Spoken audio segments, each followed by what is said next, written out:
1,000 years ago, Indian empires flourished in what is now Mexico and Guatemala. People built incredible cities and awesome pyramids. They often used these same pyramids, however, for a grim ritual. The sacrifice of human beings. What sort of men were these? What dark secrets are entombed inside their massive pyramids?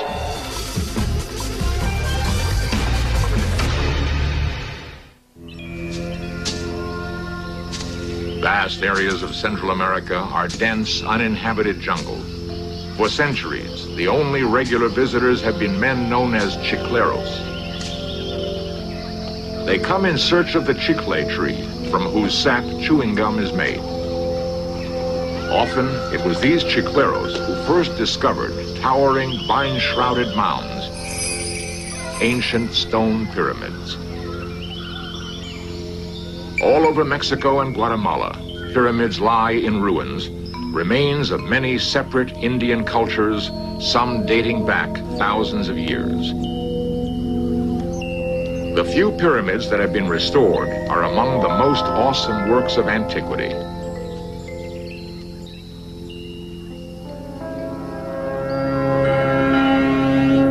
In Cholula, there is a pyramid which in volume is the largest building on Earth. 1,400 feet on each side, it covers 45 acres. To probe its construction, archaeologists dug 4 miles of tunnels inside the pyramid. They found steps of 3 earlier pyramids built one on top of another. The oldest dates back some 1,800 years. In the heart of Mexico City, workers are digging out an Aztec pyramid.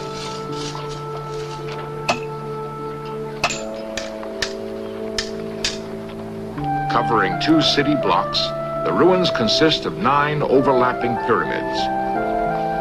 Archaeologists are restoring the original appearance.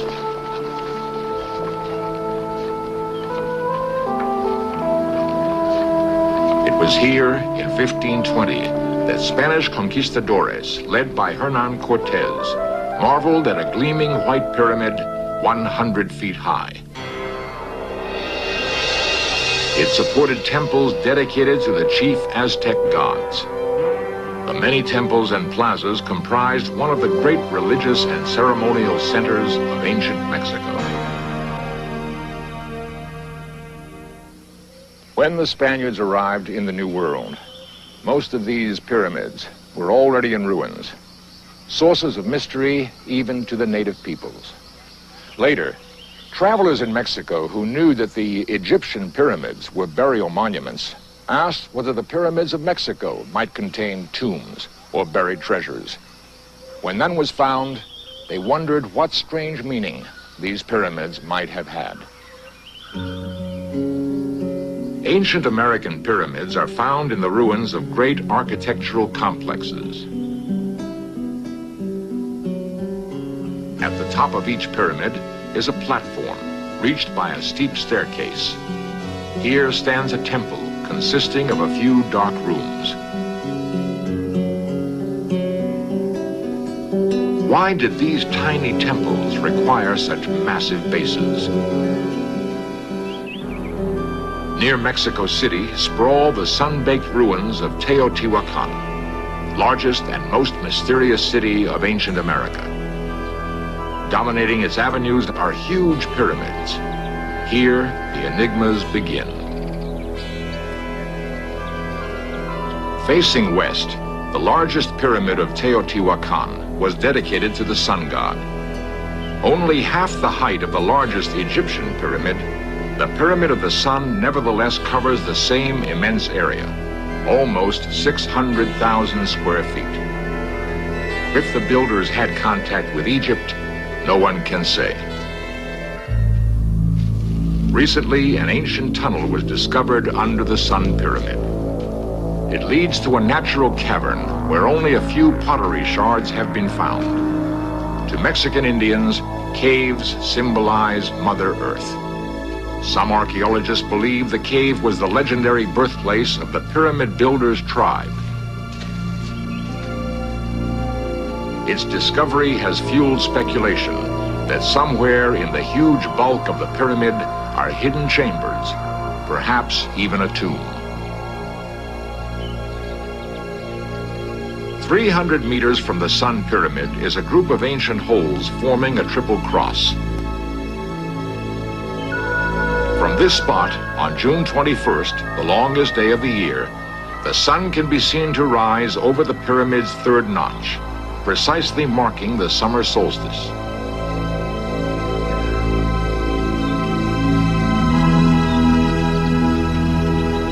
Of the people who built Teotihuacan, little is known.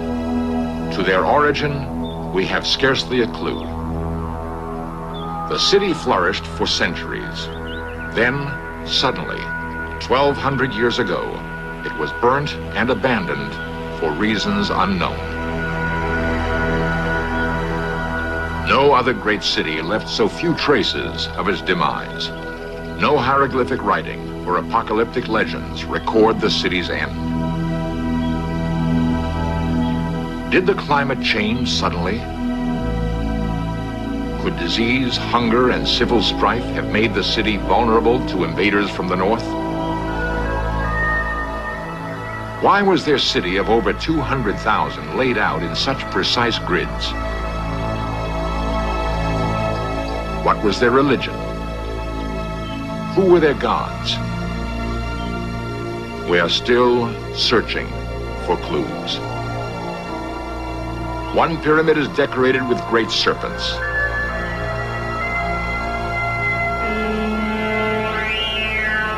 The snake heads resemble Quetzalcoatl, an important Mexican deity of later centuries. A strange blend of God, man, and beast, he was revered for introducing learning and art. He shares the pyramid with Tlaloc, the fierce Mexican rain god. Remarkably, the same goggle eyes are found 700 miles to the east in ruined cities whose people we do know. They were a separate culture, the Maya, and were somehow connected to Teotihuacan. Within a century of the end of Teotihuacan, the Mayan Empire also collapsed. At the Mayan center of Chichen Itza, there is a temple known as the Caracol. It was a solar and astronomical observatory used 1,000 years ago by Mayan priests. Night after night, astronomer priests charted the movements of heavenly bodies, making sightings with sticks or hollow tubes. Despite their lack of modern instruments, these early astronomers created a solar calendar whose accuracy was unrivaled until the 19th century. They recorded the rising of stars, had an excellent lunar calendar, and could warn of eclipses years in advance. The Dresden Codex, an ancient Mayan manuscript, preserves their calculation of the motions of Venus, accurate to 1 hour in a span of 300 years. For the Maya, the cycle of day and night was linked to the supernatural world of life and death. The 9 tiers of their pyramids represented the 9 levels of the underworld. Why, if the pyramids were connected with death, did they not have tombs? In 1949, archaeologist Alberto Rus was exploring a pyramid at the Mayan center of Palenque. To his surprise, he uncovered a rubble-filled staircase leading down to the heart of the pyramid.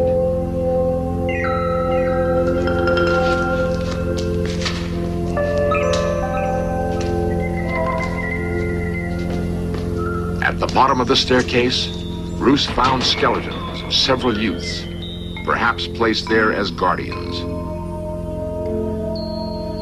Then, he broke through to a large vaulted room.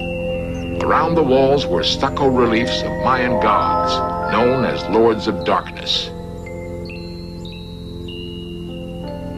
the center of the chamber, Dr. Roos saw a huge stone monolith covered with carvings. Levantamos la lápida que cubría. We lifted the flat inscribed stone and found a large opening that was covered with another stone. We lifted that one too and found a sarcophagus in which appeared a skeleton of a man with all his jade jewelry. Over the man's face was a mask made of 200 jade pieces, to the Mayans more precious than gold. The sarcophagus lid, its colors restored, shows a priest looking up through sacred trees. It appears the lid was intended to help the deceased to heavenly paradise. The pyramids, however, had another more grisly connection with death. They were often the scene of grim ceremonies ending in human sacrifice. Why were such technically advanced people so mesmerized by blood and death?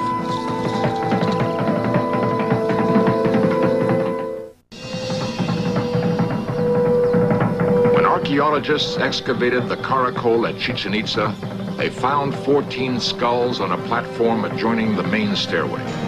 The skulls belonged to victims of human sacrifice.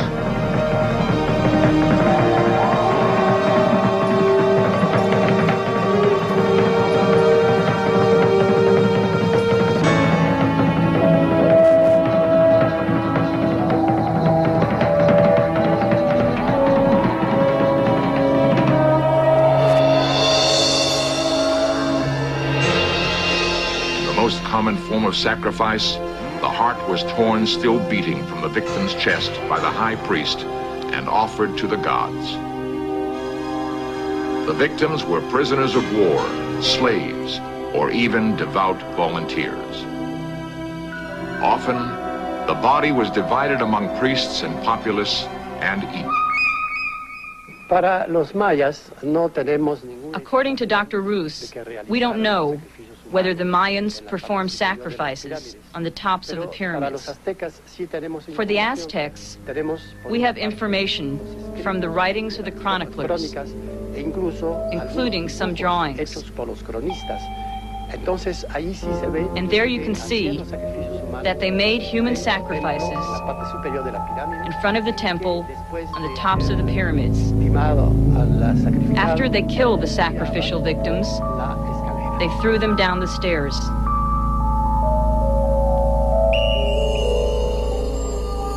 In front of the Pyramid of Mexico City was a bizarre structure called the Skull Rack. According to Spanish reports, it contained 136,000 human heads. The Aztec obsession with sacrifice was no isolated example. 5 centuries earlier, the Mayans of Chichen Itza also practiced sacrifice. It is believed that this platform once supported poles on which were stacked the heads of sacrificial victims.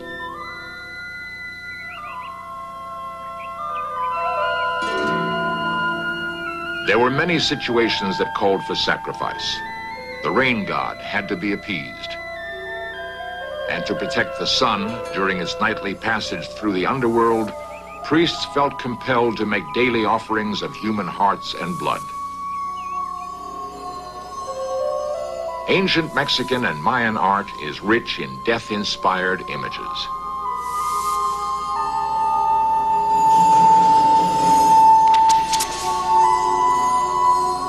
Nightmare visions of the grotesque, the fantastic, and the terrifying abound.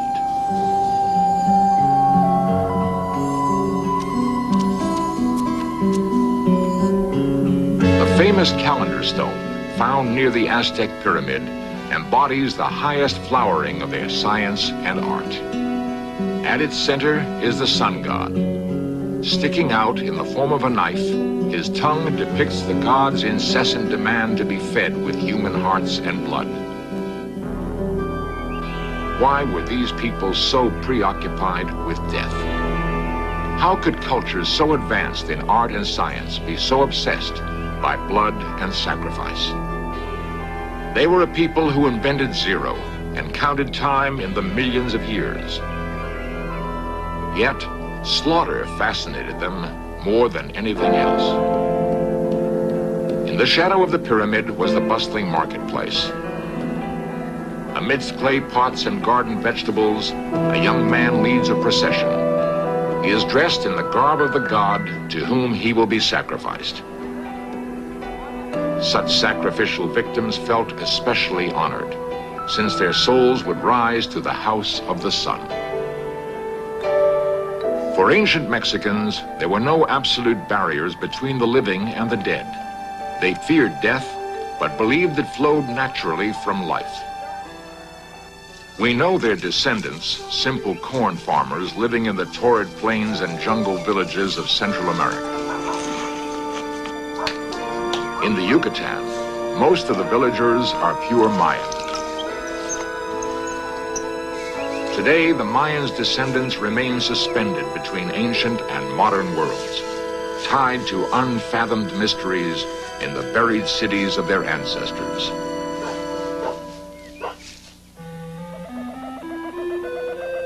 Deep in the Guatemala jungle is the most awesome of all Mayan ruins, the fabulous city of Tikal. Like ancient skyscrapers, its huge pyramids pierce the rainforest canopy. They support dark, narrow temples with walls up to 40 feet thick.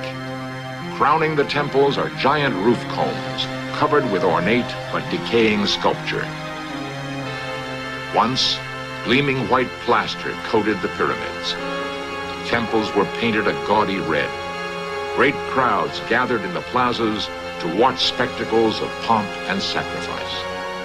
La población no tenía acceso. The population didn't have access to the temples, which were on tops of the pyramids.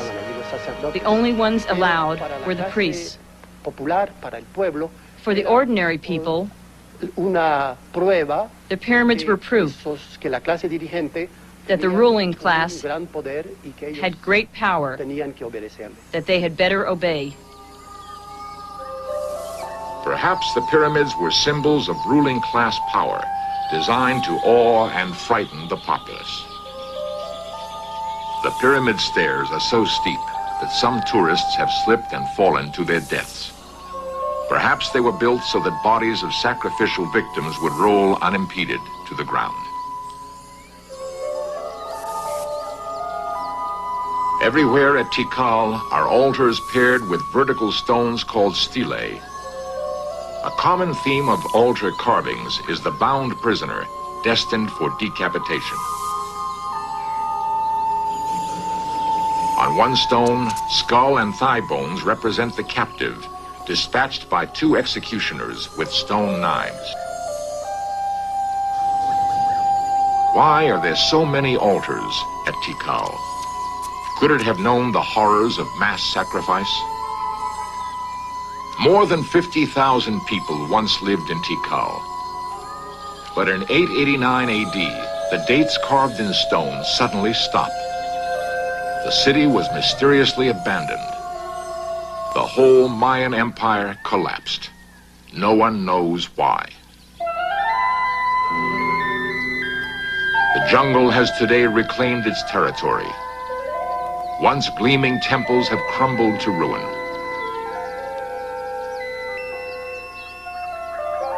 No other civilizations vanished so mysteriously. Most experts believe the city dwellers fled to small villages, leaving the ceremonial centers empty. Why did they leave? What chased them out?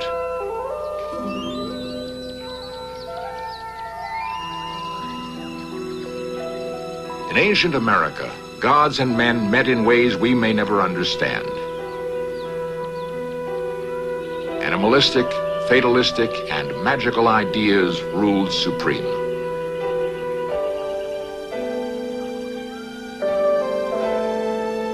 For these peoples, reality was multi-leveled, like the steps of their pyramids. In a system of mystical thinking alien to us, pyramids were symbolic stairways to heaven, the ultimate in spiritual technology. Somewhere in the vast gulf between the pyramid builders' accomplishments and their practices lies the answer to their mysterious disappearance. Primeval jungle spreads round Tikal in every direction. The dense rainforest covers 20,000 square miles, concealing countless ruins. Archaeologists are just now uncovering what could be the greatest ruin of all. 50 miles north of Tikal, an old Mayan road stretches toward the unexcavated city of El Mirador and its giant rubble-covered pyramids. Today, El Mirador is almost completely concealed by vegetation. Both larger and older than Tikal, it may be the first true city of the Americas. At El Mirador, archaeologists hope to find crucial clues to the strange fate of the lost civilization of the Americas. Coming up next, 20th Century with Mike Wallace reports on the winners and losers of America's ever-expanding gambling mania. Then the Coast Guard set sail on Weapons at War.